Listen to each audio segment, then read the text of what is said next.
Political news, sports news, crime news કે તમારા રાજ્યના સમાચાર, હવે દરેક ખબર પર રહેશે અમારી નજર. ગુજરાતનો સર્વશ્રેષ્ઠ ન્યૂઝ ચેનલ.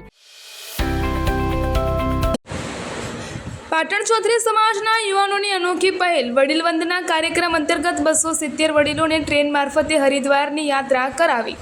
ચૌધરી સમાજ દ્વારા હરિદ્વાર ખાતે 5 દિવસીય કથાનું આયોજન કરવામાં આવ્યું હતું. પ્રખર પ્રવક્તા બટુક બાપુએ કથાનું રસપાન કરાવ્યું. યુવાનો વડીલોએ ગંગા નદીમાં સ્નાન કરી ધન્યતા અનુભવી. વડીલ વંદના કાર્યક્રમમાં સમાજના યુવાનોએ ભારે જહેમત ઉઠાવી હતી. રિપોર્ટર કમલેશ પટેલ, પાટણ.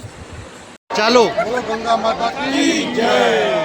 અમારા સમાજના વડીલો પાટણ વડના 24 મંડળના એ લોકોની ઈચ્છા હતી કે આપણે હરિદ્વાર દર્શન કરવા છે. અધિક માસ પૂરો થતાં જ અમે સોમવતી અમાસના દિવસે યાત્રા લઈને નીકળેલા અને આજે બુધવારના દિવસે એટલે કથાનો પ્રારંભ કર્યો, પોથી યાત્રાનું આયોજન કર્યું અને અત્યારે અમે હરકીપુડી જે મુખ્ય ઘાટ ઉપર ઊભા છીએ.